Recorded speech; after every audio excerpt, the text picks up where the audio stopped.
When the right people come together at the right moment, when they care almost as much about winning as they do about each other, they can become the best of the best.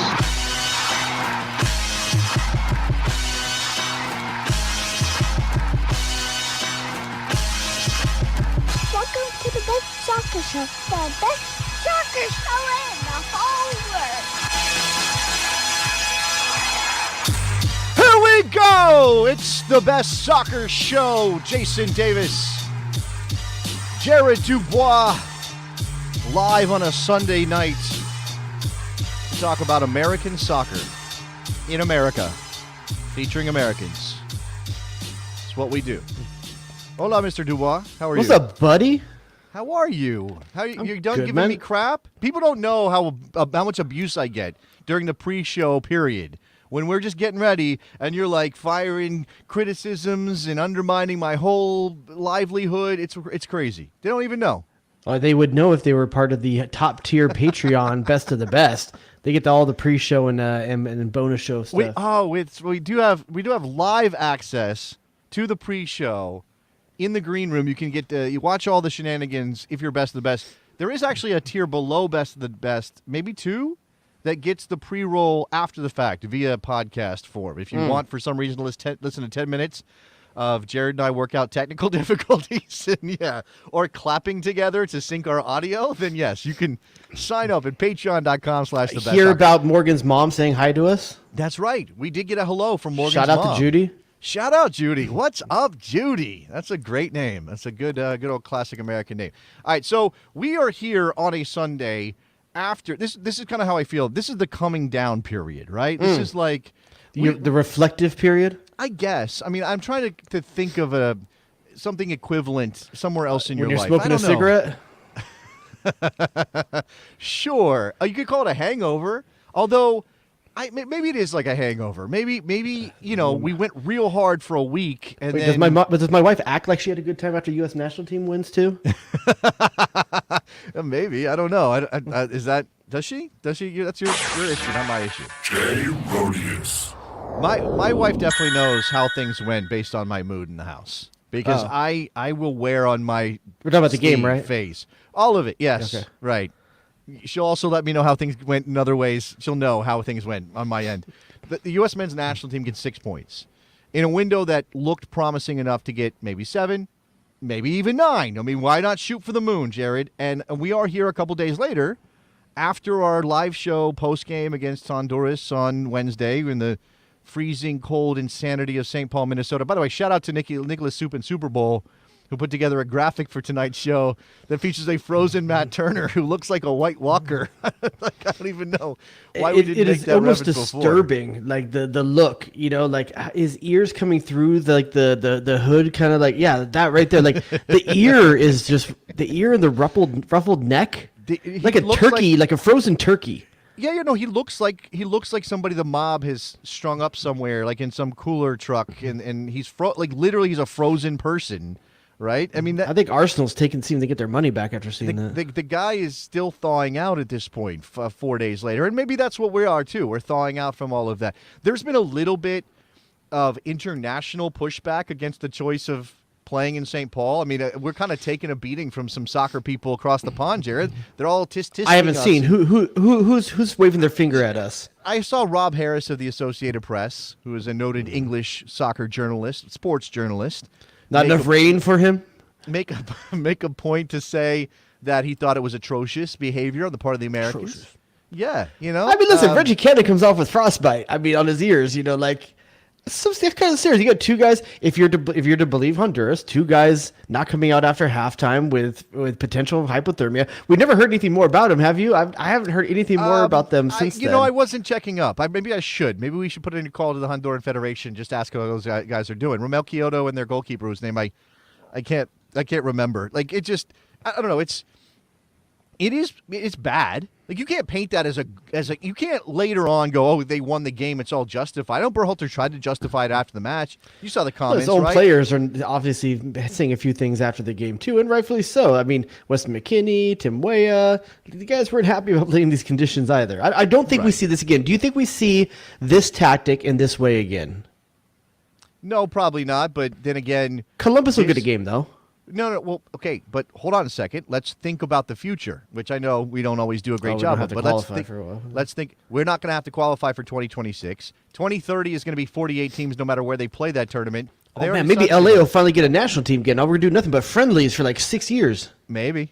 Oh, Carson got one in December, Jared. That just happened, or January, whatever that one was. Yeah, December. a bunch of dudes who I had to look up who they were.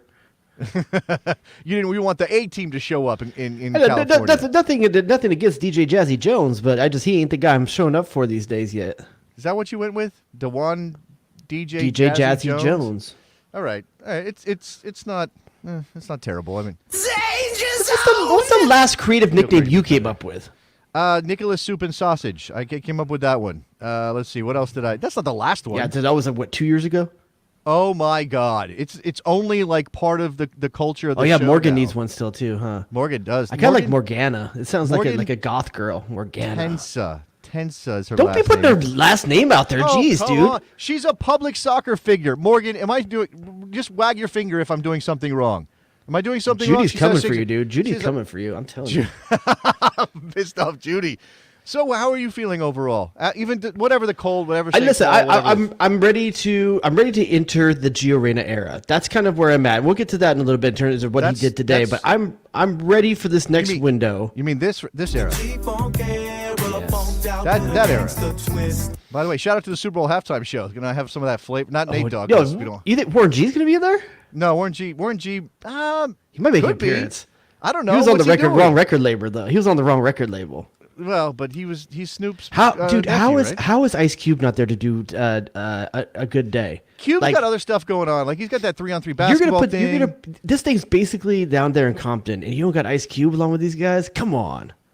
I mean, I don't know. What's Mary J? How does Mary J. Blige fit into this? I don't know. Like everyone else, I understand. Are you kidding me? I'm not no hate to Mary J. Blige. Okay. I just understand the connection with everyone else. Yeah, you're right. No, she was more East Coast. They're the West Coast guy. Well, I'm in a prop bet pool, and I want to know what you think on this. Eminem is not for sure. Absolutely. So here's the thing: I'm in a prop bet pool where it says yes or no. These 3 songs will be played during halftime. Okay. It's Gin and Juice. Oh, I mean, well. Okay, it's a prop bet. Okay, I'm gonna give you 3. You tell me yes or it's all yes or all no. You have to hit on all 3 of them. You have to hit all 3. Okay. All right. It's Gin and Juice. Yeah. Dre Day. Okay. And Lose Yourself. Lose Yourself is 100% going to happen. That's the one I said maybe not. Okay. Because it's more about like the LA thing, and I think like because Dre has no feature on that or anything. Like I think My Name is probably more likely. I don't know. No, My Name is so old. Even M doesn't want to do that. He doesn't want to do that song. You think Lose Yourself's gonna play? So you take are you taking that prop bet? It's a sporting event. Lose Yourself is like it's a hype run into song, the ground for sporting events now. I mean, what's the is it the Fort Minor song? The Fort Minor song, like it's one of those rap rock songs from the early 2000s. It's like Kid Rock. Kind of, but this one was like it's 10% constituted power of will. You know that one? Oh, yes, I know that one. That one still gets played over and over and over again because how do you know the name of the people who did that? That's ridiculous. Because they were a spin-off group from like Linkin Park. Okay, you didn't ask me a question. Are you taking the yes or the no on that prop bet? That was like my zone, my era. What, Linkin Park? I wasn't. No, I'm saying I was like 20 whatever years old. It was like aimed directly at me, and I got hit by Strays by Mike Shinoda. Whatever. Go ahead. Remember the name. Thank you very much to Steve, who's got it hooked up. Remember the name is the song. What were you saying? So are you taking the prop bet? Yes or no? Is that no? You don't think all 3 will hit? I don't think Gin and Juice. I don't think Gin and Juice hits. You don't think what's the Snoop song that you're gonna play instead? I don't know, but like the dude's literally riding a bike, in a Penguins jersey down the street in Compton. Drop it like it's hot. Okay, I guess God for the newbies maybe, but I'm just thinking you're coming out to Inglewood, and you're not gonna throw something off Doggy Style. No, but I think he has. Well, he probably has to do something off Doggy Style. When will soccer ever be at the level where you can get something like Snoop Dogg on a? Oh, what if the final, it's the final of the World Cup, 2020 is that the Rose Bowl or even maybe at Farmers? Let's be honest. Not Farmers. It's not called Farmers now. What's it called? They end up changing the sponsor. Whatever it is. I forget. The new at Ram Stadium. Lo-fi, that's a potential. Hi-fi, SoFi. up 5, down Now, 5, and whatever. LA put in for it, right? But not necessarily the Rose Bowl, just LA, right?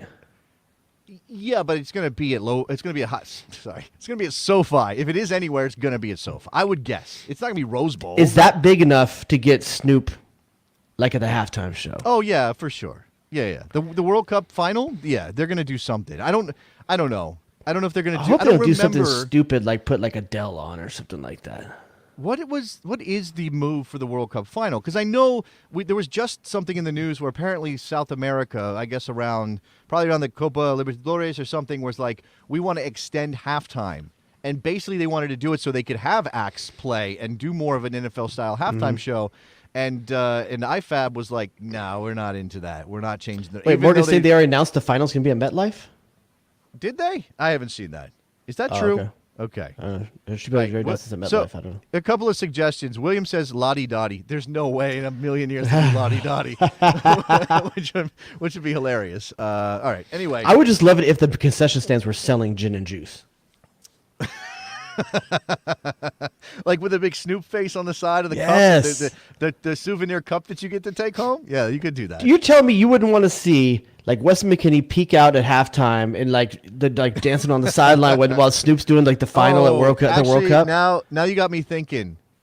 If you polled the current U.S. men's national team, how many of them? Oh, they're not going How Snoop. do They're them going way know? newer mumble rap bullshit. They don't. Do they know Doggy Style? Do they know? How do you Chronic? not Are they know Doggy aware? Style? You gotta they be aware, aware? right? Do you think they only go like back as far as Drake? Is that as far back as you think? Do you think that's old school look, to them? Okay, but there's a difference between being aware. So Morgan is always our barometer on this. Oh, They're probably aware. Like she knows who Snoop is, but I bet you she's never listened to. I bet you she's never listened to like Doggy Style, like the album. She never listened to the album. she's There's shaking no her way. head. Yeah, there's no way. She's too classy to listen to something called Doggy Style anyway. Let's be honest. Like she's way too classy. If Judy's yeah, listening, we gotta be let's talk about that kind of stuff. That was wait. Why are you making it into something? It doesn't have to be anything inappropriate. It's It makes me manner sad of- that Snoop could be up there. If anything, I just want Snoop to call the World Cup final. Can we get him in the booth for 10 minutes to do 10 minutes of World Cup final call? They should do They absolutely should do a Manning cast, but do it with Snoop. Do the Snoop cast for the World Cup. I just wanted to get in final. there and call Taylor Twelman cousin. Like That would be hilarious. Yeah, Taylor is a great guy. I don't think Taylor has. I think he would be fine though. I think Taylor carries himself well, and no matter what the situation is. But yeah, Eminem. Do is you think probably John old school Champion? to Do you think do John it. Champion's ever listened to Doggy Style? No, I don't. I mean, I think some people will surprise you occasionally, but I don't think John. He's Champion's more the likely to kind of be guy. at the Westminster Dog Show than to listen to Doggy Style. I bet you John Champion though is kind of like. I I bet think you he he's hits like in private. No, I think he's like a Led Zeppelin kind of guy. Like I bet you that he's like a classic English rock dude, like bluesy rock kind of guy. I bet you that's where he's at. Oh, Don't you you think? think he's kind of something like Steely Dan? Yeah, but maybe even into the '80s, like he could be the Clash and stuff like that. He could be into that AC/DC? stuff. Yeah, maybe some Scorpions? Oh, the Scorpions. Yeah, sure. Why not? Dude, he rocked to Wins the Chain when the wall came down. John Champion was there lighting a lighter in Berlin. He does the whistle part on his own in his bathroom occasionally. Okay. So you are giving. We're okay. This is how we do this. This is how we frame this up. All right. Again, 3 games, 6 points, on track, but not assured of anything yet. Got tough matches coming up against Mexico and Costa Rica in those countries. A game against Panama in Orlando squeezed in. Jared, we do this. We pick it. Oh, that's not the noise I wanted to make. Let's try this one. Take us to DEFCON 3. With the emotion of Wednesday now passed, with the emotion of Sunday against Canada now passed, Yeah. with the emotion of the 3-game window now passed, what is your DEFCON right now? Let's see. I'm a solid 4. Okay. All right. I don't I think even it's a have sound sensible for 4. 4. Because That's it's boring. All we need is 1 win out of 3 games, right? We control our own destiny with 3. No, okay, that's 4 not points technically technically right. does it, right? 4 points technically does I it. believe 4 points is almost a lock. 3 But points, Panama or Costa Rica would have to win out to make 3 points not. Right. You know what? We are not the math guys, and I know that there are permutations where it could be a little dicey if they. Where's only Mike from Philly? That's our win. stats guy. I don't know. Mike from Philly crunches the numbers in the what are those called? Bestie Slack? Spreadsheets. They're called spreadsheets. I don't use them, so I don't know. All right, so let's look at the standings then, okay, and consider where we're at, and consider the games that are remaining in the 3-game window coming up at the end of March. Obviously, Canada's top of the table, 25 points. Nicholas USA, Murray in the chat Mexico, saying 5 points is the magic number. He asked Phil Carr. So that's 5 points. 5 points with no, not worrying about anyone else's what they right, do. But 5 points in combination with people dropping points too is what Nicholas is saying. So yeah. If they beat Panama, they just need Costa Rica to fail to win out. To get third place, Nicholas, because that's the question. Or are we talking about guaranteeing a playoff spot? I think it's 3 There points. you I think go. that's for third place. Okay, so it's 21 points to the United States and Mexico, with the U.S. a little bit ahead on goal difference. I think Nick's Panama gonna on put something on the 17 screen for us points. right here. There we Oh, go. well, okay. Well, that looks okay. important There we parts go. Yeah. Okay. Can we zoom? I don't know. I feel like I'm doing some sort of corporate. So if you look at our numbers over the last quarter, Jared, you can see that we've had good growth in the goal difference number. Okay, I can't point in the right direction. All right, so but United there it States, is. Mexico tied on 21, 25 for Canada. Panama sitting on 17, and Costa Rica sitting on 16. 5 points gets the U.S. to 26, which is that's the 9 points that if Panama completely won out, they would also be in 26, but the goal differential would likely be better for the U.S. Right now, we have them by +8 on the goal differential. Well, I say if you're not losing games, you're not dropping goal differential. So Yeah. it'd be really hard for Panama to make that up. +8 goals or what? I mean, again, if you have to win one of those games and beating Panama, it doesn't matter. If you beat Panama, they can't get maximum points, right? Yeah. So there it is. It doesn't matter. But yeah, there's Costa Rica. Costa Rica is the one you worry about because you're playing Panama. Costa Rica is the one that you worry about maybe chasing you down. So that's where we're at right now. And Costa Rica Panama's- has Canada, but a Canada team that may not be too incentivized to put out their best lineup in one of those games. Don't know how that's going to play. Here's Nicholas, by the way. Panama's max is 26. Costa Rica's is 25. So the U.S. beats Panama. They would move to 24. Panama would drop to 23. So there you go. Look, again, it looks like we're on the road to Qatar, Jared. We're like one of those old buddy I've been here pictures before, buddy. I ain't there yet. with Bob Hope and Bing Crosby. No, I'm making really old references now. That's way past the I hip-hop love the era road of- movies. Bing Crosby and Bob Hope on the road to where Bali? They went to like Bali and places like that. Bing Crosby was like gangster than more people understand. Like, dude was kind of nasty back in his day. I think old Hollywood was not a great place sometimes for some people if you were around. So this looks like we're on the road to Qatar, that we have the path open to us. But I can't be like, yes, we're in. Let's get ourselves ready to go to the World Cup, and let's talk about our World Cup team. Even though ESPN has already put out what they think is going to be on the airplane, the players don't think they're going to be on the airplane come November, which obviously could change. Do you think the U.S. puts out their best lineup against Mexico in Azteca? Man, that is a big question, and I know we're going to talk about it as we get closer. So much because we don't know- lies on the home game against Panama. We don't yet know what that team's going to look like from an availability and fitness perspective and sharpness. We just don't know, right?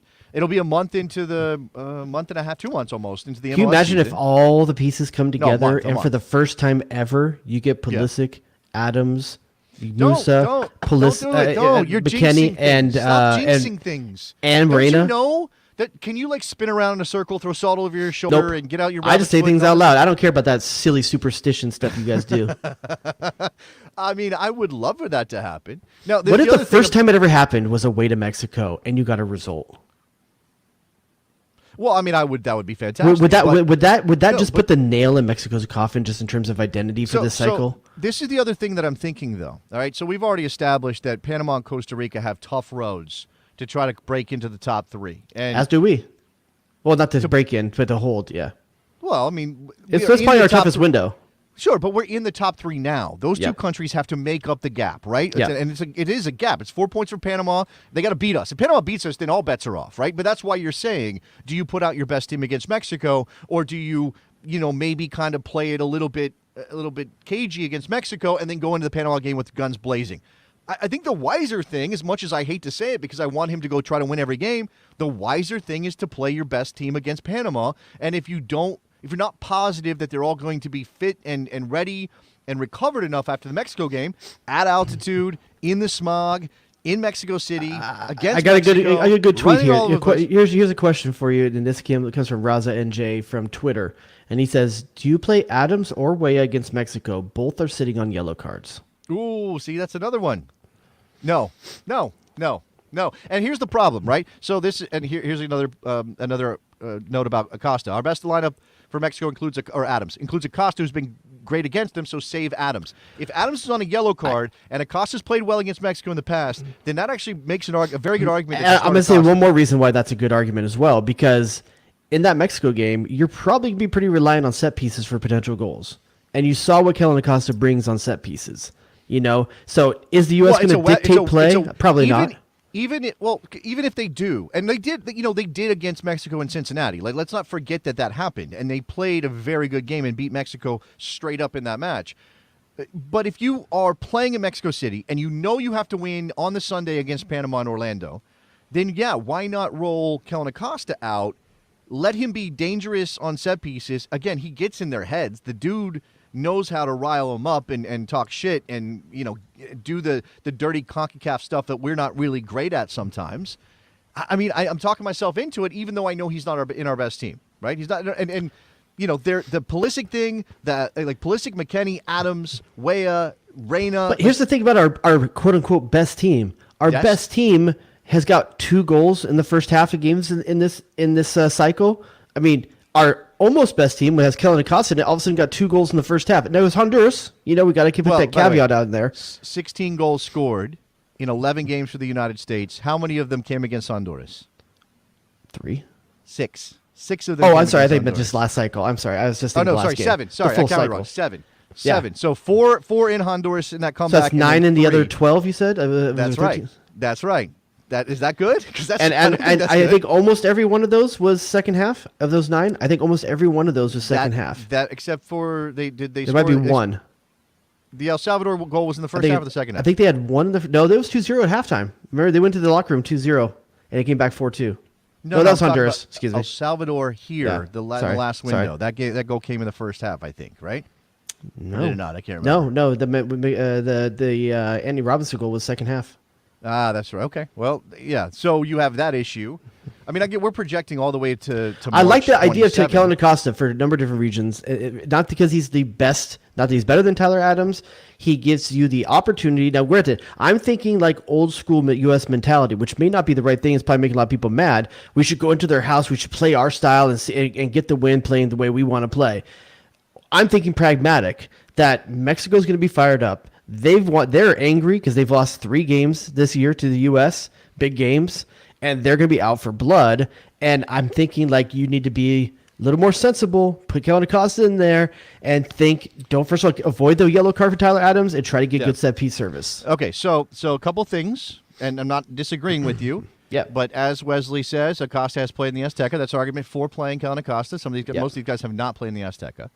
Jonathan Tannenwald, JTT, Jonathan Taylor Tannenwald. I'm going to make sure I give him his proper due here. Is that JTT? OMFPG-13, it's JTT! He says, play the top guys for 45 to 60 minutes, then pull 5 of them and start them versus Panama. That's a plan, and then you don't go against it if you're down 2-0 or if you're winning 2-0. You stay with the plan because you have to get ready for the That still puts Panama Tyler game. Adams in potential yellow card issue. So I would argue that, and he says top guys, he's not being specific, but I would argue that you don't include Adams in that because of the yellow card situation. Yeah. Now, it was also pointed out here from Dan that Acosta is good on set pieces, but so is Giovanni Reina. And if he is healthy, and we know he came back today and he played today for Dortmund, and they got destroyed by Leverkusen. But if he's healthy and in good form at that point, do you play Gio? Because you haven't had him in a qualifier since the very first one against El Salvador. That's tough because Weah's job to lose, right? I mean, I kind of feel like it's Weah's job to lose, but what I'm saying is, though, is that matchup. Hold on. But is there still another spot? I mean, I know Weah's been a right-sided player, but is there another spot open because Christian Pulisic didn't start against Honduras? Is he is that a spot open on that side? We've got a month to see how he's performing for Chelsea. You know, there's been people say that it's his spot no matter what. You and I both predicted the lineup didn't have him in. That's what happened. That's what Berhalter went with. But then again, was he ever going to be likely to start all 3 games? Probably not. So we don't know how much he's actually in the doghouse with Berhalter versus just natural rotation. I think it has to be something pretty explicit to take Pulisic out of that game. He's a big game player. He's scored against Mexico in 2 of the other 3 games this season. I think he's got confidence against them. I think you leave him in. I think the real decisions between Weah and Reina. That's hard to say back to back. Weah and Reina. Weah and Reina. Okay, and then again, Brendan Aronson is your plug-in guy, super sub type energy guy off the bench. That's where you. Yeah, I would say so. And I mean, even Weah fits that bill too. If you end up going with Gio Reyna. Here's the thing. Here's my argument for Reina. First of all, phenomenal talent. Like that's just just leave that out there. Yeah. And then secondly. Just to your point, today, all I said was Giovanni Reina is playing a game of soccer, and that makes me happy. I tweeted that today. I didn't make any comment about how he was playing. I didn't say anything about the national team in the pecking order, where he fits in, and I had somebody immediately say he's going to be a better player than Christian Pulisic. Here's the other. It doesn't have to be like that, but okay, sure. Yeah. Here's the other argument for Reina over Weah. That makes sense. USA is very good defensively. We are extremely good at being 0-0 at halftime. That's what we do. Think about Weah running at players in the 60th, 70th minute, bringing him on at that point. You know, like there is something to be said for playing a sensible ball on the ground kind of style, possession-oriented style play with Gio Reyna on the field for 60, 70 minutes and letting Tim Weah go for complete shithouse on him for the last 20 minutes. So, by the way, all of this is predicated, we've talked about this a lot, all of this is predicated on Berhalter sticking with the 4-3-3. And so if you want to get into how do you get Reina and Weah on the field together, well, the only way to do it in this system is to play Giovanni Reina in midfield. That's the only way you could do it, and that means no Yunus Musa, right? Because we know McKennie's going to be on the field, and if against the best teams with your best players available, when you need to win, Tyler Adams is the other midfielder. So, unless you're changing the formation, and I know we all imagine a world in which we have this playmaking number 10 sitting in the middle of the field, I don't know if Berhalter would ever actually consider it. I don't know. I'll say this: if for some reason you go to a 4-4-2 and you go over 2 strikers up top, I think Weah's in. Weah's in. Is there a better second striker to a natural 9? In the pool? Yeah, in our pool.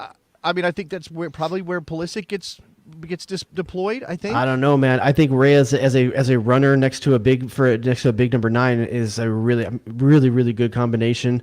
Jesus Ferreira, honestly, that's honestly where he should be playing.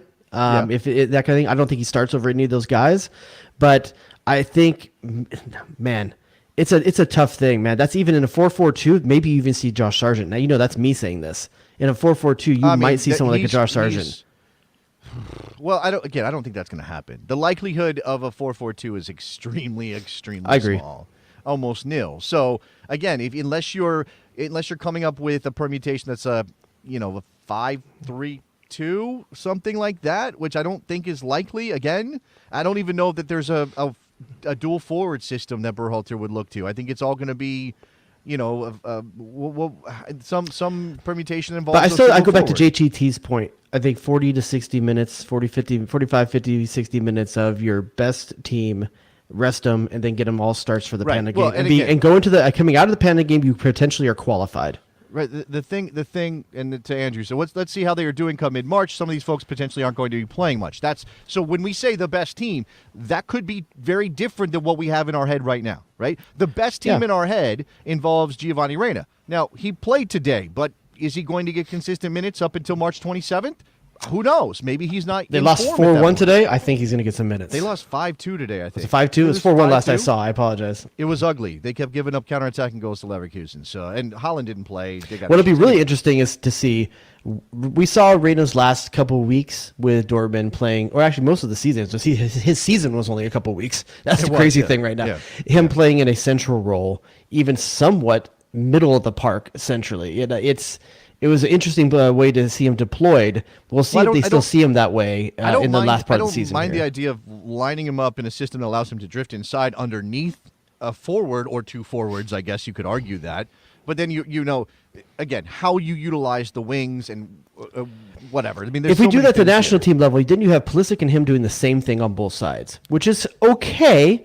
But it puts so very much crowded. pressure on your fullbacks. It puts so much pressure on your fullbacks to produce and to get forward, which is what we do. And our fullbacks are two of our most dangerous players on our field. But how many more bodies can you put in that center part of the field if you have both Pulisic drifting in and Reina drifting in? Moose is trying to push into that space as well. It's tough. That's a really crowded area of the field with that.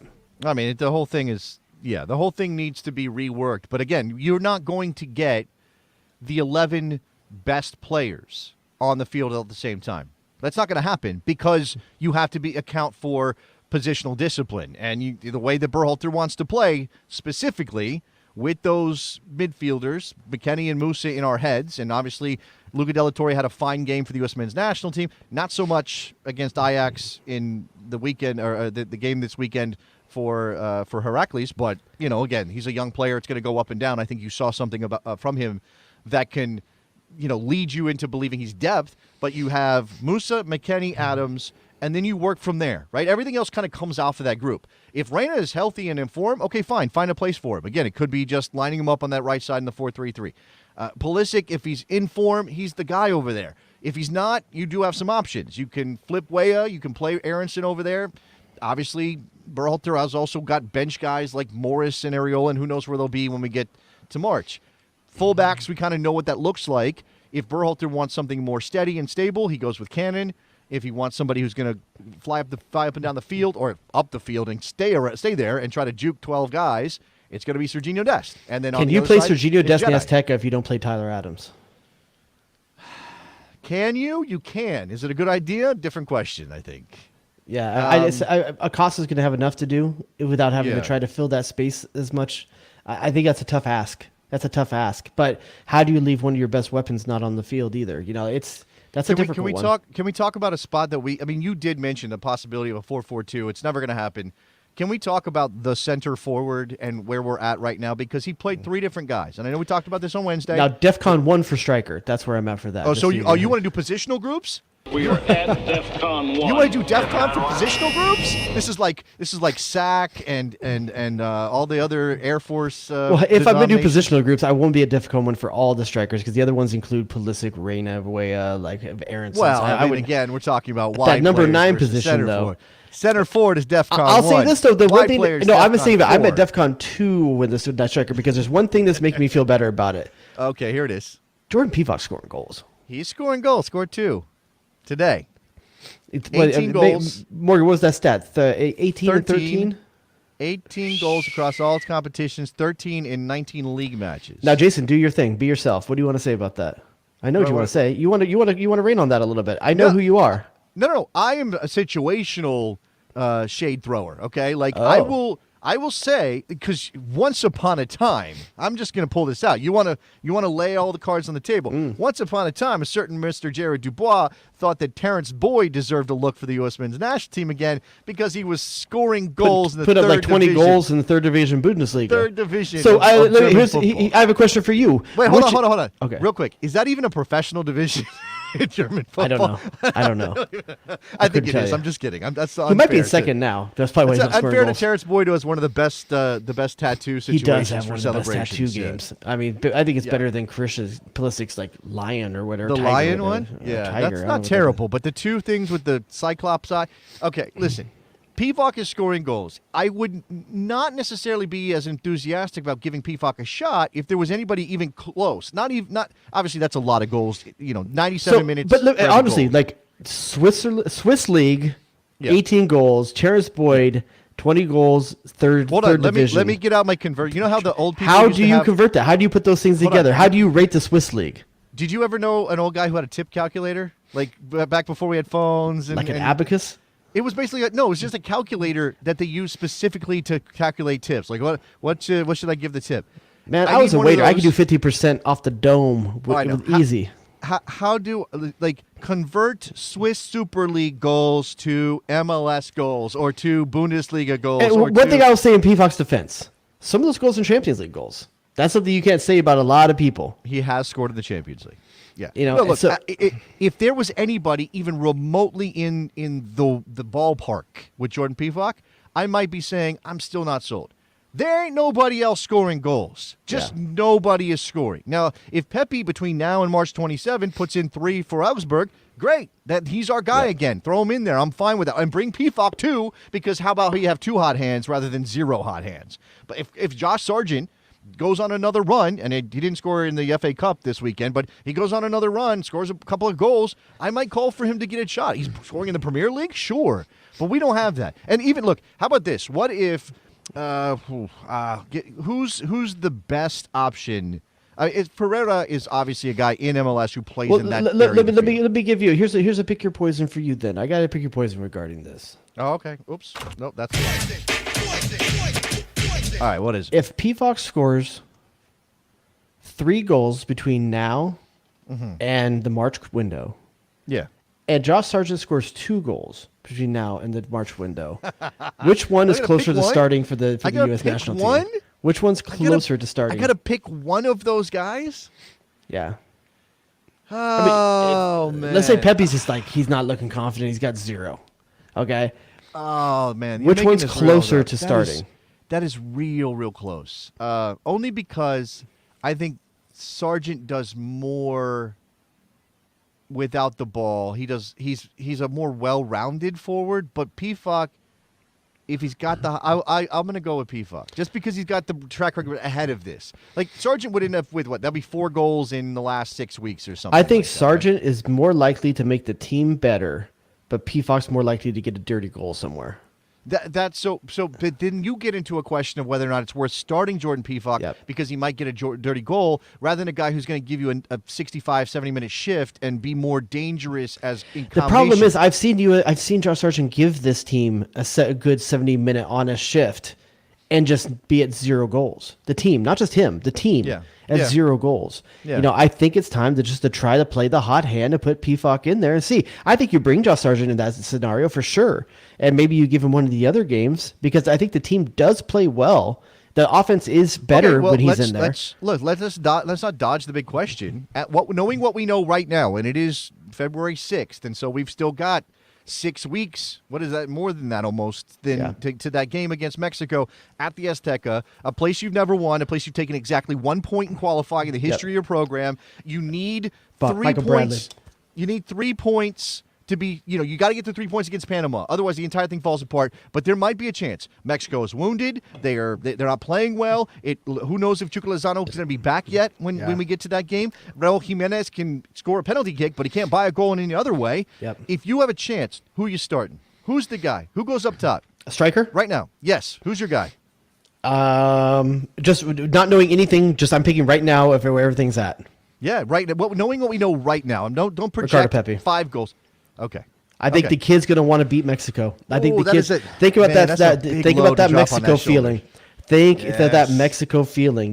Like you want to show that you made the right decision. You know what, kid? Put up or shut up. I'm going to start you in the Azteca. What do you got now?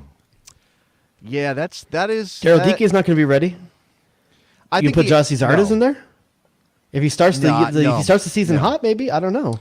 No, I'm at the point where I think a lot of people are and probably were before we saw him in that match against Canada. If you can bring Jossie Zardes if you need a body, I'm okay with you throwing on for the last 15 minutes because he's going to work hard. He's going to defend. Don't start. I think you bring Sargent or Zardes. You don't bring both. They do the same thing. They run Berhalter's plan. That's what they do. Fair. That's fair. And Sargent is younger. I think has a better touch in general. Again, they're both goal shy. Oh with the God, national team. You want to make the whole American team like all of America just all. I want to say dirty things. I'm not gonna say. Don't. You want to make them happy all at the same time. That was kind of like what Ricardo you're talking Pepi about. score bodying Julian Araujo. Those two things going together yes, that represents the. Jay Rodius. Yes, there would be cleanup on aisle whatever after that happened is what I would guess. If that happened. I kind of go with Pepi. I know that's a kind of a weird long shot right now based off of he's not producing much. He's probably got some low confidence, but man, you want to put a guy on a stage, see what he can do. I'm kind of there. That's all things being equal, just right now. That's who I would go with. It's not perfect. I mean, it's not perfect. It's not even. There's no like, this is definitely the choice I make. It's all imperfect choices. I'll put this out there. Danny Fleming just said this, and I kind of agree with him. I feel like Triple G would play a false 9 and play super defensive. Like you might see Ferreira or something like that instead. Well, okay, during that but game. and here's the thing about that. That is not the dumbest thing to do if you have a chance to get a point and a win against Panama and Orlando will get you in the World Cup. Yep. Just saying. And you might see Paul Areola if that's the plan. You might. And there will be a meltdown, but it might be the right move. Can you imagine if Gio Reyna and Tim Weah are both healthy and he trots out Paul Areola to start that game? What about this? What about this though? What about putting on? And I actually don't know about Gio, right? Because he does. There's some family stuff there. What about putting on the most Spanish speakers just to talk trash the entire game? I know some Mexicans also speak English. I'm not saying that's not a part of this, but just saying. Do you think Dest has acquired any in Spain? It's a good question. I mean, how many good Spanish speakers do we have left in the U.S. national team, like top pool? So you've got Paul Areola Paul Areola. Sebastian Lletget can. They're not going to be on the game. Christian Roldan can. Pepe, you're already talking about starting Pepe. Pepe can, yeah. Roldan's going to be on the bench. I don't think Pulisic's got those Maybe on the skills. bench. I don't think Reyna's got those skills. I don't think Tyler speaks any Spanish. I don't think Weston. Weston grew up in Dallas, but I don't think he has it good enough to to actually talk some crap. No. Anthony Robinson is the anti-Spanish. That dude, you can imagine the Queen's English coming out in Spanish. Kellen the accent. Kellen Acosta speaks Spanish. That is your shit. That's your ultimate Spanish shithouser. That's shithousery.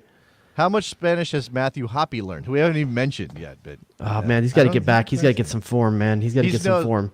Is Matthew Hoppe married? I don't want to say anything wrong. Okay, now is he married? I don't know. Is he married? Has he got a girl? I don't want to think be so. like. I don't want to talk about a guy like throwing game in Spanish in Spain and Mallorca. Oh, he looks like he would have Spain. He looks like he would have. I mean, all you gotta like do is Morgan's fanning herself right now over Hoppe. ¿Cómo estás? Hey, mami, ¿cómo estás? Like, oh my God, is that what you say? Oh my God, we just got to peek into the Davis household. Psh, please, I don't even have to say anything. It's all look. I don't even have to make words with my mouth. It just. It flows out there. Weston says he can speak Spanish, but Weston I say I can speak Spanish. He probably speaks like trash Spanish. He probably knows all the curse words. Honestly, though, what does this sound like when Yunus Musa speaks Spanish? What does an English accent Spanish sounds like? That's gotta be interesting. Know. We all gotta try to speak to work on the accent. Like, I think my accent's pretty decent, but I know I still have one. I don't right? know. Maybe Sydney on line 1 knows what it sounds like. I don't know. Oh, we got a phone call? Okay, we haven't given the phone number out, so if you do want to get in here, it is 717-727-2378. Sydney in Atlanta, what's up? Hey, guys. Unfortunately, my Spanish knowledge is not much for the conversation. I don't know if I can really help you. By the way, order tacos. Jared can only order tacos, so don't feel bad if you don't know any Spanish. Hey, that works. By the way, the number I'm watching on YouTube, the number's on the screen. That's why I do have to call you guys. Anyway, what was that, Sydney? Say that again because I missed it. Yeah. So I'm watching on YouTube, and the number's right there on the screen. Yes, right. That's right. So that's how I knew how to call you guys. Yeah. Even I though forget you that didn't it's there. The number on the yeah. I did want to talk about the next match, the U.S. match against Mexico at the EFTA, and some of the talk about fact of kind of losing its mystique and Mexico's results or last year's results not being that convincing, and Tata Martino trying to get fired by the FMF. That's all said and done, even though the players are saying, "Hey, you'll be our guy to lead us to the World Cup." But I just don't know how to approach this match as a United States fan. I guess it pertains more to which U.S. shows up, and I'm afraid that the U.S. that shows up is going to be the U.S. that uncreative from the attack, unable to put the ball out to the outside channels, so on and so forth. Pretty much the U.S. that we've seen. Sid, here's the thing. Sidney, yeah. The thing is, if they play the ugliest game of soccer in the history of the world and leave 0-0, we are ecstatic about that. I'm going to say the most. So many people are not going to be happy with this, but you play for a draw. You already have 3 wins against Mexico this year. You have 3 wins. Hang your hat on every one of those. You got 2 trophies in your cabinet over Mexico. play for the draw. Yeah, how much would it mess with Mexico's head? I mean, in addition to whatever point you might be able to get, how much would it mess with Mexico's head if they went back to the old school American approach against Mexico? Sat deep, maybe play 2 holding midfielders. Just call Michael Bradley in just to make mess with him. Yeah, and just figure out a way. I mean, let Kellen sit deep. Gooch can put in a shift. Let Kellen sit deep if he's going to play, and let him try to pick out the ball that's going to play Christian in, or if you're not going to start him. I mean, Ricardo Pepi's not a burner, but he can get out. He can go. He can hit you on the break. Yeah. I'm looking for that. Actually, with Dallas, that was one of their calling cards. Him and Ferreira really did connect on that. Why not play old school, sit and counter American soccer and see if you can get out of there with a point? Yeah, I mean, is Kellen Casas younger than Hector Herrera? He can still play against him. By the way. Real quick on that before I let Sydney get back in. When Mexico played Panama the other night, Wednesday night, in their final qualifier of this window, obviously Mexico ends up winning the game. Dodgy penalty. I thought it was a penalty. Whatever. Diego Lainez goes down.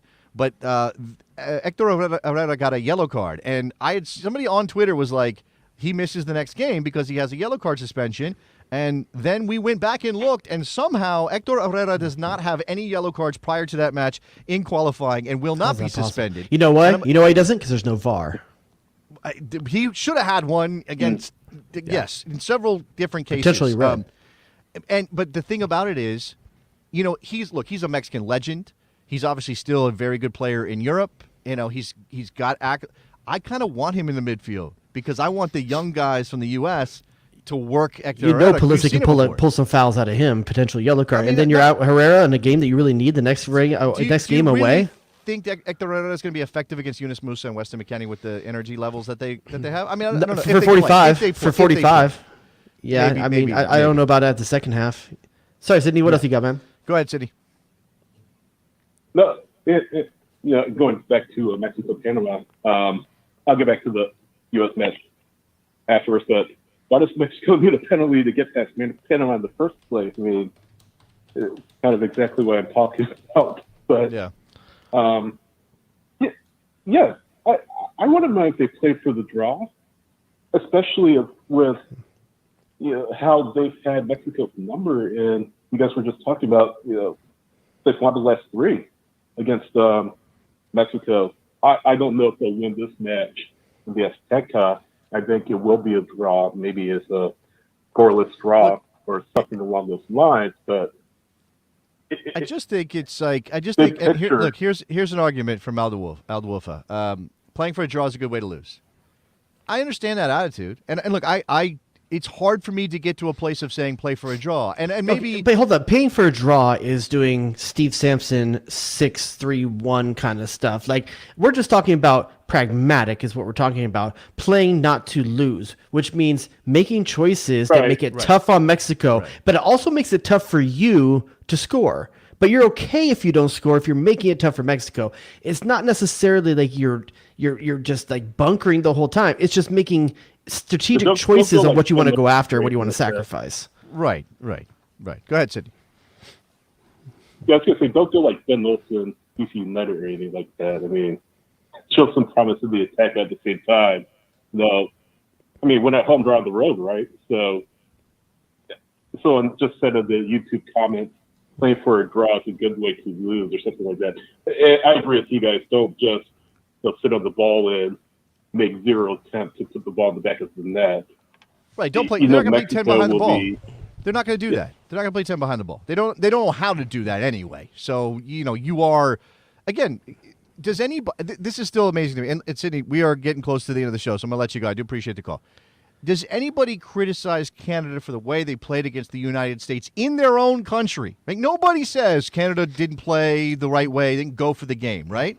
Because Canada has been Canada for so long. They're okay. They're a results-based organization right now. And the U.S. always has been a results-based organization, but we're getting to the point where we are, it's how you play the game kind of style. And I appreciate that. That is the evolution. Is getting to that point. But it also kind of throws to the wayside the result potentially, and yeah, look, and again, I understand the confidence levels. William's saying again, why play for a draw when the team is absolutely capable of getting a win at the Azteca? And that's based on the U.S. is and their talent level. Again, we're not necessarily thrilled with some of the things that we've seen over the last 3 games, but also Mexico and where they are, and they seem like they're ripe for the picking. And look, again, it's a balance. It's not play for a draw, it's be less aggressive, slightly less aggressive, right? Yeah. Be compact, Strategically less be aggressive. smart, defend a little bit more than you attack, however you want to look at it, and then you can still win the game. it means Reggie Cannon instead of Serginho Dest, Look, things like that. You already said it. If you play with good set piece takers on the field and a threat or two, you can win that game, even if you don't throw things forward the way you might at home. What do you think? You want to talk to someone who wants to talk about playing for a win? Let's go to Randall in Florida. Randall, you want to talk about playing for a win at the Azteca? Yes, because here's the thing. First, thank you guys for taking my call. But also, we've been pushing so far with this generation. We've been talking them up. We've literally been exporting Americans to Europe like Oprah gives out cars at this point. And just, if we're going to push for it, we might as well go for it. But Not to mention, but hold can on, you Randall, imagine? You can't sacrifice, going for the win at the Azteca on the altar of the World Cup, right? You can't sacrifice the World Cup, rather, on the altar if this of was winning the at first Azteca. window of qualifying, maybe I have that approach. But you're talking about the last window of qualifying, and you're 4 to 5 points away from securing your berth. That changes it for me. Randall, in theory, I agree with you. This is a team good enough to play for a result the right way in the Azteca. But you got 3 games left in qualifying, and you need 4 or 5 points. I just think it's a different kind of beast right now. But I don't disrespect what you're saying at all. I think, but part of this is like when we talk about playing for the draw, what I think most people compute that as is Berhalter throwing out a bunch of third string guys, right? Doing something like he did against Panama when he rotated heavily and we got beat by a team we had no business losing to. I mean, Panama. I know you could win at the Azteca and still not qualify for the World Cup. Like, if you don't get points out of Panama and Costa Rica, absolutely, that's true. Would That you is be very happy possible. with that? Like, we won Azteca for the first time, but we'll see you in 2026. Like, you got to think about more than just that one game. Yeah. Again, there's a balance here, but Randall, I think that the spirit will be up. I think the spirit will be let's go beat them. Oh, you think you can tell Weston McKennie not to try to win? You think you can tell that kid that? But let's come back to. I know again we're projecting 6 weeks from now, but let's come back to the issue that Berhalter has with player selection in that game. You have to play a strong team against Panama to be assured of a victory at home in Orlando to get your 3 points you need there. You might need a point in Mexico or Costa Rica to be positive for the World Cup. Do you play Weston McKennie at altitude in the smog ahead of going back home to Panama, Orlando, to play Panama, knowing that you're going to rest him against Costa Rica if you get 4 points? Do you blow him out? I'm not saying, look, he's going to give a full effort, right? He's going to. Are you going to pull him off the field? Games, you know it. Okay, That dude can all play right. all 3 games. I mean, I guess so. That's not the one. The Tyler Adam ones is legit to me because there's a yellow card issue there. That's legit to me. And there's no more likely game for a midfielder for the United States to get a yellow card than a Mexico game at the Azteca. Yeah, okay. So Tyler sits. Yeah. That means you just plug in Kellen Acosta and then roll with the same group that you would otherwise. So, I mean, we already said maybe Pepe, not Dest. Maybe not Weah, Dest. Dest is a maybe Reggie. Maybe Reggie's got his head on a little straighter. Yeah. You know? I mean, Berhalter likes Yedlin, but I would potentially go Reggie Cannon. Yedlin didn't play in this window, though. Reggie's been playing as the right center back. Well, he's been playing as the right center back in Portugal, but he started the game against Honduras, right? So yeah, I didn't think he was that great going forward, unfortunately. But he didn't but have that's a bad not why game. you play Reggie Cannon. That's not true. Yeah, he's not the guy who's going to unlock the defense with his passing or with his movement. Because what happens in the U.S., especially against a team like Honduras, it's not going to happen against Mexico.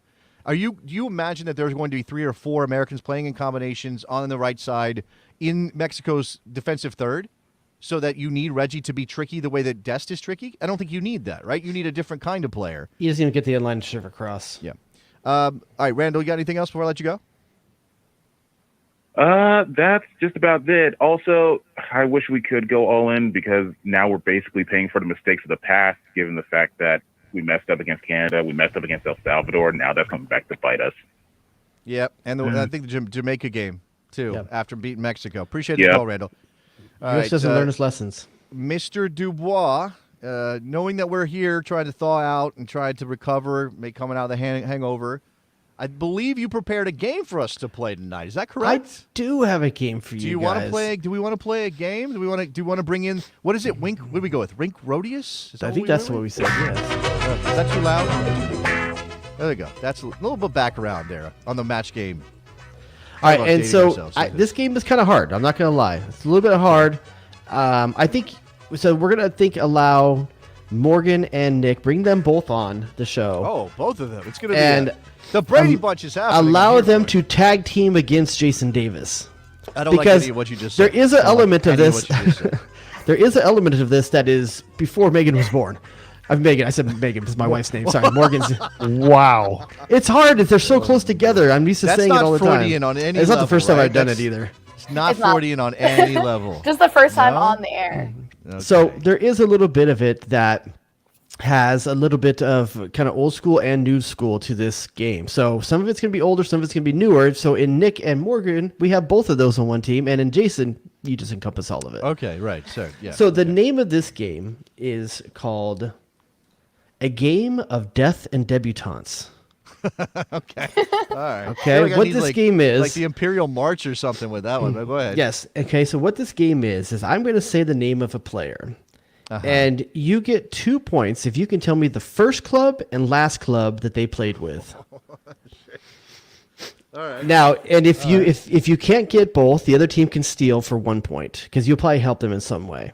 Okay. Yeah, sure. Okay. Mm-hmm. So a game of death and debutantes, the first team and the last team that they played for. Now, this is only professional. So a lot of guys in the U.S. system played amateur teams while they were in college. I'm not counting those.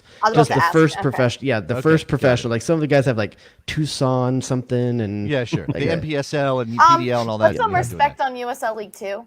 That's true. You know, Carolina Railhawks. You want Nicholas Murray to come at you, Jared? Go ahead. Diss USL. I didn't diss anything. I'm just saying that some of these guys were in the 3rd and 4th division. Like they were playing amateur. I mean, it was Matt Turner played in League 2, and now he's going to. So I'm saying their first professional team and their last professional Matt Turner team. played in League 2. Now he's frozen, solid, and turned into an icicle. Go ahead. And I'm just saying, if you got paid, I'm putting you on here. If you didn't get paid, it's not okay. Got it. So first, we'll start with a big name. Yeah, wait, name everybody knows. We're buzzing in. No. So Jason, you'll go first. If you can't get it, they can steal for 1 point. If you can get it right, it's 2 points for you. I got you. Okay, cool. Yeah. So first, you have to get both to get the points. Yes, you got to get both to get the points. All right. You know what? I'll say just to keep it fun. If you get as many points, if it's your turn, if you can get one of the two, you'll get one. The other person will get one. No matter what they can get. Okay? I see. Got it. Okay. Okay. Let me see. Morgan and Nikki Soup and Sausage. Okay. All right. First one. A name we all know. A name that's so essential. We know everything about him. But do you know the first and last club that Landon Donovan played for? Okay. And so, Jason, you're going to be first on this. Actually, you know what? Let's get Nick and Morgan on this one because this is a big name. I want to see. I want to let them try it out here first. Okay. But if we talk it out, he'll be able to. You can talk write it down. But that's the thing. Yeah. Kind of like a friend of the podcast we listen to. Okay. They lock in and then we Jason, can type your two guesses and once you're ready, they will go. You can write it down on a piece of paper. I don't have a. You don't have a screen up that you can have like a word pad on or something like that. I do that. I do have that. Yeah, I do. I know you have notes. You don't come into the show without notes. That's who you are. I actually don't have notes these days. But oh, really? That's how good we've gotten that you don't have to do notes anymore. No. Don't put it. Careful in the chat. Okay, actually, no. Most of you guys are wrong, so that's fine. I don't have the chat on. I'll turn it off. Yeah, I can't. I have the private chat up, so I don't see that. I don't have any of that chat. Professional debut. Okay. First and last club. Okay. I have a question about this one. Okay, if it's I'll tell what you. I'm thinking, right? I know what you're thinking, and I'll say you're right either way. Okay. Okay. Okay. Well, then I'll go with the more appropriate one. All right. Go ahead. All right, Nick and Morgan, what do you guys want to talk it out? First and last club for Landon Donovan. He retired. I know he played in Mexico. Didn't he His finish last in club LA was, Galaxy? No, he did not. I'm wrong. He played after that. This is before I got into MLS. I'm not gonna lie. Like this is before my time. Hold on. Landon Donovan retired before you got into MLS. I'm done with this. All right, so he played in Liga MX. I don't know. I can't remember the name of the club though. It wasn't Tijuana. I can list a bunch of Liam. It wasn't Tigres. I'm going to say it was Leon. I think he played for Leon. That's his last club. His first club, I couldn't tell you. I mean, I would guess tell Galaxy, me what country it was in? Was it in probably Germany? Oh, I thought did he play in college? He did not go to college. He went directly from high school. Allowed to answer her questions? That's Sorry. a good host. I'm helping. material? Okay, this is heavily in your favor. This game. Okay. That's probably true. I think he played in Germany. Okay. He So did you're play. going with Leon and somewhere in Germany. Sure. Do you want to say pick a a club. German team? Just to pick a club just to fill out the form. Hanover. Okay. You cool with that one, Morgan? Hanover? Yeah. Okay. All right. I know there's a lot of American You are close on both and wrong on both. Okay. So, Jason, what is the correct answer for 1 point if you can get both? Close on both and wrong on both? Yes. I'm surprised here. You have to read the two that you wrote down. The ones I wrote down, I didn't know if he made an appearance for Leverkusen, so I put Quakes down. Okay. So that's wrong, I'm guessing. And then I put Leon down as well because he played. I thought that was his last outdoor team. Was Club Leon. Oh shit! He played in the indoor league. That's what I was thinking. That's why I was talking to him in code. His first team was Bayer Leverkusen second. Okay, he was getting paid to play reserves. Okay. And then his last club, his Okay. last club was San Diego Sockers in the indoor league. But that's what I was trying to get you to figure out with me. Like, should I put Sockers? I or thought you were asking about the Leon? first one because I thought you were asking about the first one. Was it the second? Does the second one count? Sorry, Morgan. I No. forgot about the indoor.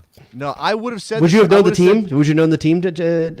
In there? No. I was I would've- thinking something San Diego because I know he's the coach of the Loyal, but I know he didn't play there. So Right. I would have said Sockers if I thought that was what you were going, but I would not have said Bayer Leverkusen 2 or duh or duh, whatever you say in German. I would not have known that. I mean, Okay. guess Next that. player up. Okay. This is me now first, right? This is you first now. Okay, So I want to make sure I'm on board. We'll let them hear you talk it out. Okay. Okay. All right. Next Sit here one. So embarrassing Stone for my cold Rams. silent. Yeah. One of my favorite players of all time. All right. Just saw a picture of him that Sean Francis put out the other day, looking like a baller. Clint Mathis. Oh, jeez. First and last club for Clint Mathis. God damn it, Jay. Talk it out, Jay. Talk it out. No, because I don't know if I can. Like, I don't know if he started. Like, I think his first game was in Germany. His first pro game was in Germany, but I don't know the club.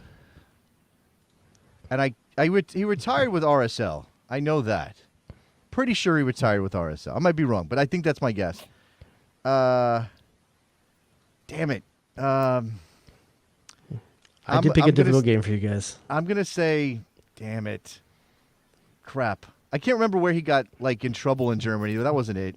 Went to Greece. I can tell you right now, there's people in this chat that are getting it 100% right. Really? Where did he? Where is his first game? Do you want me to tell you? Okay. No. I'm thinking. Okay. Just because I don't know what German team it is, I'm gonna say Metro Stars and RSL. That's what I'm gonna go with. He played for both of those teams, but they were neither his first nor his last. Okay. All right. Who was his last team? What the hell? All right, guys. And I'm going to give Morgan and Nick a small hint Yeah, here. big head because I got nothing. It is his first team and last team are the same team. Ooh. And they're neither the two, and they're neither the two that Jason said. We can eliminate those two.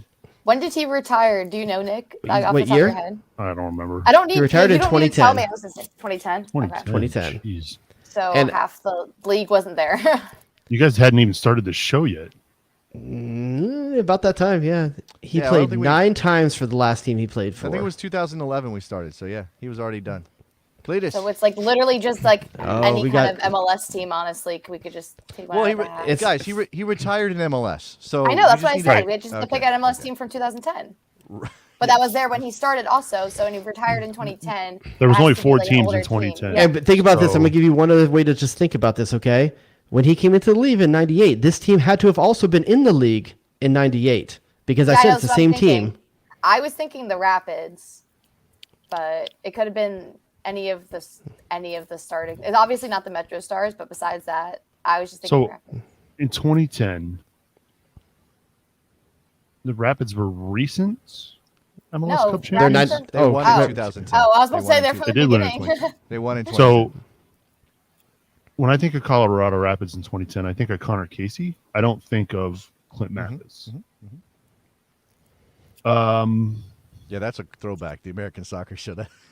I literally only Did he play know for the Galaxy? Like, I honestly don't know. I'm gonna say the Galaxy. No. You have a poker face, Jesus Christ. You're going to be fine in this game, Jason, okay? No, I don't even care. It's fine. Both his first and last team were the LA Galaxy. He was drafted by them in 1998 and scored 15 goals in 65 games before going to the Metro Stars, before going to Hanover 96. It was Hanover. Wow, okay. There's a lot of And then Americans. he played in RSL for a year or 2 years, and then came to the Galaxy for a last year of just 9 games playing for the Galaxy. That's why I don't So, like, remember he the would Galaxy retire a stint player. at the end. All right, so I Morgan didn't and Nick remember with that he 2 came back to the points. Galaxy. Don't Thought he go with retired me. from RSL. Okay, so I only know who that is because of Jared. Like, he talks about him, so I probably should just guess LA Galaxy. You could put a but- picture of Clint Mathis up right now, and I wouldn't know that it's Clint Mathis. I'm See, gonna the hard look thing for way this game for Morgan is I have to all pick players that are retired now. 'Cause for this game to work, it has to be a player that's retired. And I'm There's not- some recent retirees that you could probably throw in the mix. A little bit Okay, more. so let's go Yeah. with. This guy likes Atlanta United now. All right, Jason. Let's see. No, Nick and Morgan No, are first this them. time. Yeah, they're okay. first. So this one is going to be. Man, how brutal do I go? There's nothing but hard ones. I'm just gonna be honest with you. I only know the young kids. Like, that's what Okay, my section okay. I'll was. throw one out there that you may have a chance with here. Okay, because this guy has been part of your organization at one point, Morgan. Chris Albright. He's been part of both your organizations. Chris Albright. Chris Yeah. Albright, the former assistant GM in Philadelphia, or what was He his was the sporting Technical technical director and current GM of Cincinnati. All right, so Jason, you I got was your with names him the written other down. day. First team, last team man. for Chris Albright. Well, I think he retired a Union player, which is why he's Why would you say that out loud? Oh, you haven't written it down yet. I Sorry. haven't written it down yet. But I'm putting Union right here. Union. I could be wrong. Well, at least you know It was he's guessed before my that. You're time. taking it away from Jason. You're Okay, matching. I so. wrote down guesses, but I'm pretty Okay. sure they're wrong. But I think Jason can get both of these actually. All right, Well, if so he get- if Nick we're and right- Morgan, if what do you I'm guys right about think? Union. go ahead. I know he played in Germany. I know he's played in MLS for a long time, and that's about it. So you're saying you think he retired as a member of the union?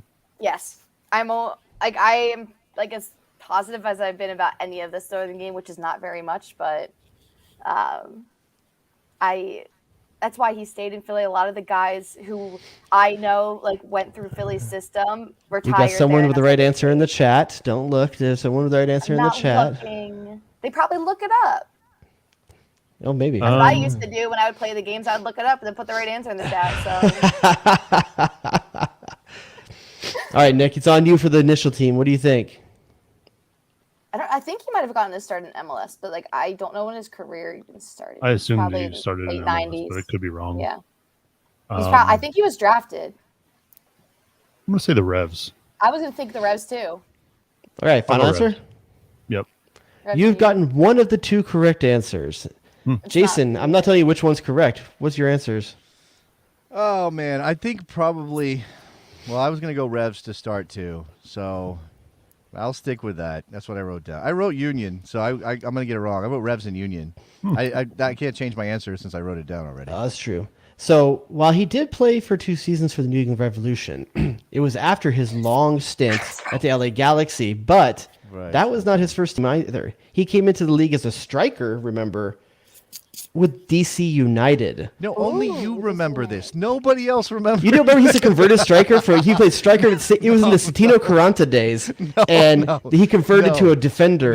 No. Nobody I knew remembers he Chris Albright played playing attacking, striker for DC but- United. Nobody remembers that. See, next time I need Nick to make this game for me to play against you. Yeah, I'm probably. very yeah, happy at that least I had later. one good thing, and it's only All right, because so- I know who Chris Albright So is. who did he retire with? The Union? Union. Union. Yeah. So That's why Morgan he and Nick stayed with there. 3 points. Jason with 0 right now. Yeah, I'm getting. All right, so let's go with let's get one with see Jason can spread his wings on a little bit here. Well, we should. All right, we can keep going. That's fine. Just to got make someplace to sure be? we're not. Yeah, we got a bonus show to go. We have a over. bonus show, yeah. This is the bonus show. No. We All can right, keep let's see. going. This one is going to be Claudio Reina. Claudio Reina. Well, I definitely know who he retired with. Who he started with is a little bit dicier for me. Wow. Claudio Reina. Claudio Reina was a baby on the 94 World Cup team. Yes, he was. He was a baby. So he wasn't. And he was a University of Virginia product who obviously came into his professional career before MLS. Went overseas. Man, who did he start with? His first team he played 5 seasons with. Oh, God. I know where this team is. I just don't know which team it is. I don't.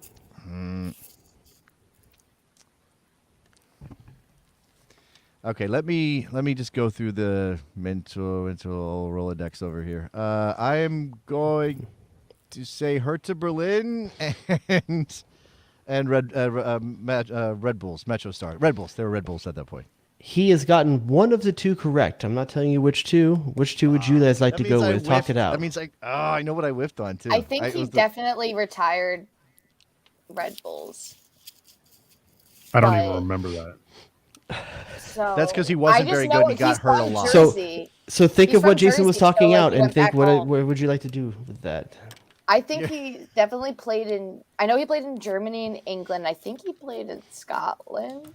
I don't know what order he played in though. Nick, you don't seem to be contributing much of any. Dude, I don't know any of these guys.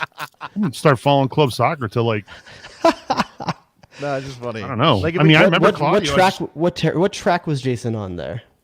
No, he definitely retired Red Bull, and I think he also played it. I think he started in Germany because before MLS was a thing. Anyone? I just picked the wrong. I just picked the wrong team. We need to figure out a German team.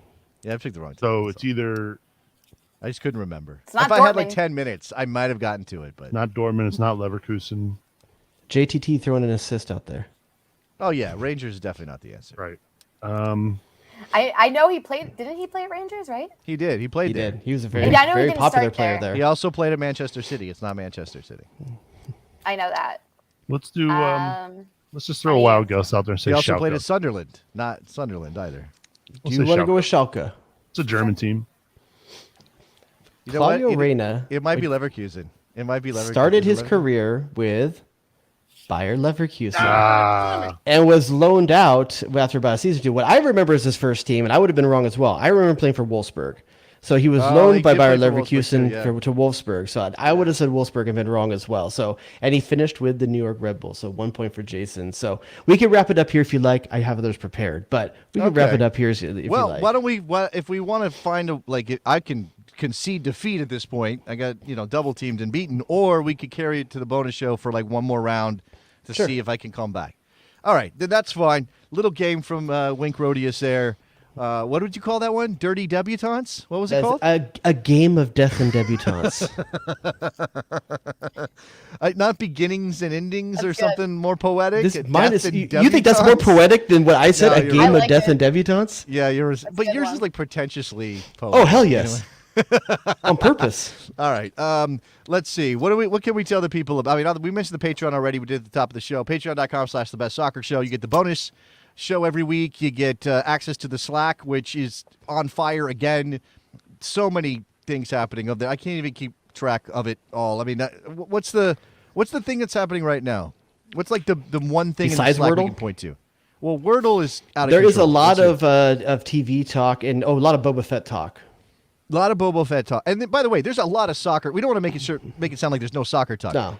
Every bit of American soccer news gets processed through That this is where I Slack. go for everything to figure out what's happening every day. Honestly, people yeah. post links in there. That's how I get all my stuff. As Morgan is pointing out, follow us on Twitter at Bestie Soccer, on Instagram and TikTok at The Best Soccer Show. We're pumping out stuff over there, and we're going to be doing. Morgan and I are definitely getting together this week to do some content. That's what we're doing. It's going to happen. What else, Jared? Anything else?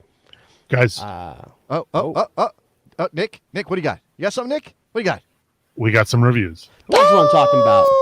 That's what I'm talking The about. Sausage King of Chicago. Nicky Soup and About Super time. Bowl. All right, baby. By the way, quick note before I forget.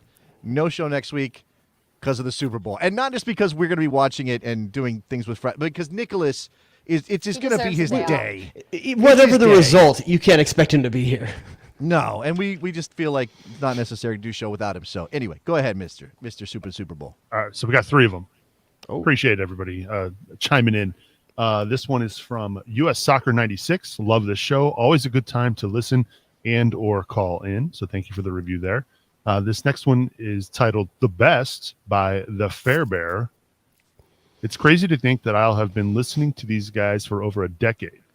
They represent the best of America's fan-driven soccer culture and have evolved with the times. Adding Nick and now Morgan have enriched the show so much. I also can't believe all 12 of us paid to watch Matador and that it had Alfred Molina, cameos from Demi Lovato and Wilmer Valderrama, all making TV that was so bad, it was so deliciously good. And don't forget cameos by me and Jason. By us. It's true. By us too. Yeah. And this last one, someone seems to think you have talent, but unfortunately, this is Los Angeles. I need more than talent.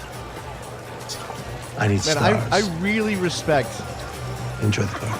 An Englishman, Alfred Molina, leaning into Los Angeles. I love that so much. Enjoy the people. We play that at the end of the show sometimes.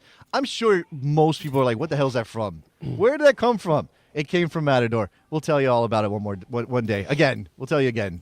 I probably got the thing, our cameo, on the board somewhere. One more, Nick. Sorry, go ahead. All right, last one. It's called 442 Diamond from Dregyo P.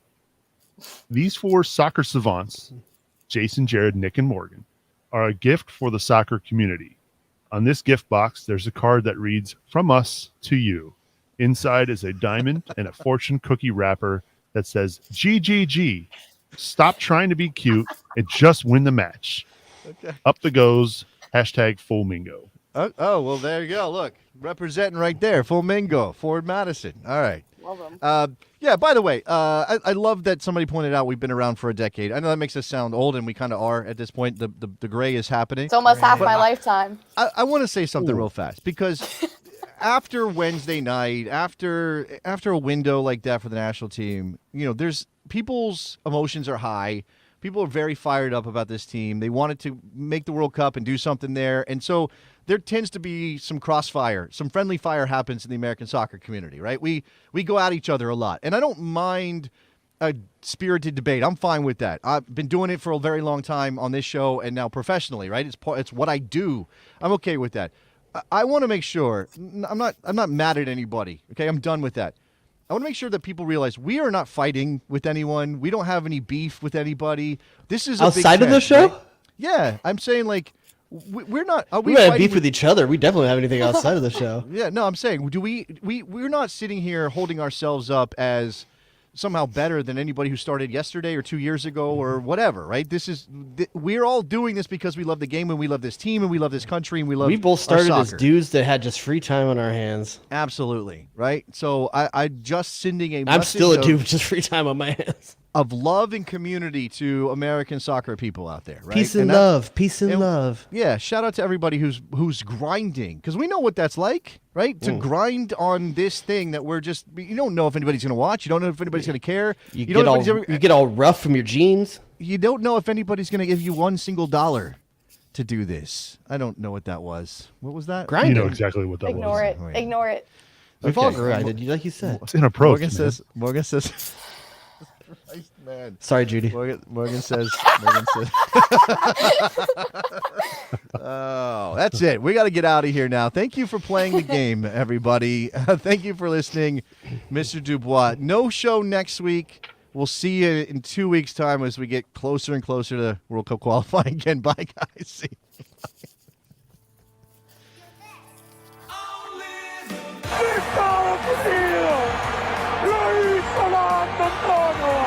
Get to the chopper! Go to DEFCON 2. Damn, dog, that's in approach. It was there. Oh, here we go, saucing them up. Hit him, what? You shut your mouth when you're talking to me. Playing hot dogs and donuts with 2 fangirls in the locker room? Michael freaking Roscoe Pascal? The Sausage King of Chicago. What are we doing? Shadow Squad.